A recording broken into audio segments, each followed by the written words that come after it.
ഞാൻ നാട്ടിൽ ഹൈടെക് സ്കൂളിലാണ് വർക്ക് ചെയ്യുന്നത്. ഒരു 10-20 വർഷമായിട്ട്. അപ്പോൾ നമുക്കിങ്ങനെ ഒരുപാട് സ്റ്റുഡൻസ് ഉണ്ട്. സ്റ്റേറ്റിലൊക്കെ മിമിക്രിയിലൊക്കെ കുറച്ച് പ്രൈസൊക്കെ നേടി കൊടുക്കാൻ പറ്റിയിട്ടുണ്ട്.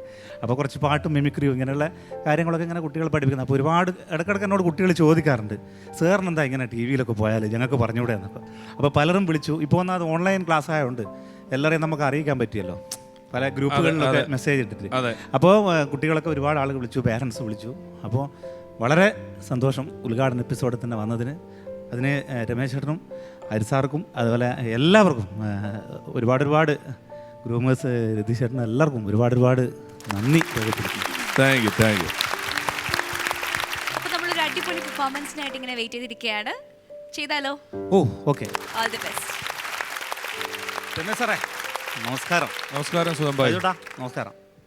കഴിഞ്ഞ എപ്പിസോഡ് നല്ല അഭിപ്രായമായിരുന്നു. ഫസ്റ്റ് എപ്പിസോഡ് തന്നെ വന്നതുകൊണ്ട് നന്നായി. ഒരുപാട് ആളുകൾ വിളിച്ചു. ഞങ്ങൾ അന്ന് ഇന്നസെന്റ് ആയിരുന്നു. സുധൻ ഓർമ്മയുണ്ടോ? ഞങ്ങളെല്ലാം പറഞ്ഞു ആരുടെ ഐശ്വര്യം പോലെ ഇരിക്കും ഈ പരിപാടി എന്ന് വെച്ച് സുധന്റെ തലയെ കെട്ടിവെച്ചതാ. സുധൻ ഈ പരിപാടിയുടെ ഐശ്വര്യം എന്ന് പറഞ്ഞ് എഴുതി ഇവിടെ വാദിക്ക് തൂക്കുന്നതിനെ കുറിച്ച് വരെ ഞങ്ങളുടെ ഇടയിൽ ഒരു ചർച്ച ഉണ്ടായിട്ടുണ്ട്. അപ്പോൾ ഏതായാലും വളരെ സന്തോഷം. തനിച്ച് ഇങ്ങനൊരു പ്രോഗ്രാം ചെയ്യുന്ന ആദ്യമായിട്ടാണ് ഇങ്ങനൊരു ഫ്ലോറിൽ. അപ്പോൾ സാറിൻ്റെ സപ്പോർട്ട് ഉള്ളത് കൊണ്ടല്ലോ, ഇടയ്ക്ക് സാർ ഇങ്ങനെ കയറി ഇടപെടുന്നതുകൊണ്ട് വലിയ സംഭവമാണ്. അപ്പോൾ കുറച്ച് നാളത്തെ കണ്ടുള്ളൂ. ഇങ്ങനെ കണ്ടിന്യൂസ് ആയിട്ട് വൺ മാൻ ഷോ ചെയ്യണമെങ്കിൽ സപ്പോർട്ടൊക്കെ പോകും. ഞങ്ങൾ കൊണ്ടുവരുന്ന ഒരു സ്ക്രിപ്റ്റ്, അപ്പോൾ അതിൽ രതീഷ് സാറെ അടുത്തെത്തുന്ന സമയത്ത് അതൊന്നും കൂടി നല്ല രീതിയിലേക്ക് പിന്നെ അത് മാറും. അപ്പോൾ സാറിൻ്റെ നല്ല സപ്പോർട്ട്. അതുപോലെ തന്നെ സാജുട്ടാ, ഞാൻ ഇന്നിവിടെ അവതരിപ്പിക്കാൻ പോകുന്നത്, എൻ്റെ നാട്ടിൽ ഒരുപാട് ബാബുവേട്ടന്മാരുണ്ട്. അതിലൊരു ബാബുവേട്ടൻ്റെ കുറച്ച് വിശേഷങ്ങൾ. ബാബുവേട്ടൻ ഒരു സ്കൂൾ പ്യൂണാണ്, ഒരു UP സ്കൂള്. അച്ഛൻ സർവീസിലേക്ക് മരിച്ചപ്പോൾ ബാബുവേട്ടന് ജോലി കിട്ടുന്ന.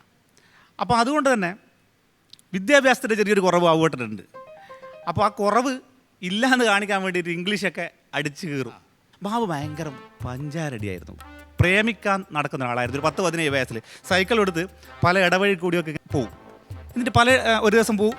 അപ്പോൾ പെൺകുട്ടികൾ ആർക്കും പേരൻസ് ചീത്ത പറയും. അപ്പോൾ പിന്നെ പെൺകുട്ടീനെ മാറ്റും, അടുത്ത പിന്നെ മറ്റൊരു പെൺകുട്ടീൻ്റെ അടുത്ത് പോകും. അങ്ങനെ മൂന്നാമതൊരു പെൺകുട്ടീൻ്റെ പിന്നാലെ പോയപ്പോൾ അവരവിടുന്ന് അടിച്ച് ബ്രദേഴ്സും മാമന്മാരൊക്കെ അടിച്ച് തമർത്തി പഞ്ഞി കിട്ടും. അപ്പോൾ ബാബുട്ടെ എണീറ്റ് അവരോട് ചോദിച്ചു, അല്ല ഇതെന്താ അടിയായത്? അതിവിടെ വാണിംഗ് ഇല്ലേ? എല്ലായിടത്തും നിനക്ക് വാണിംഗ് കിട്ടലുണ്ട്.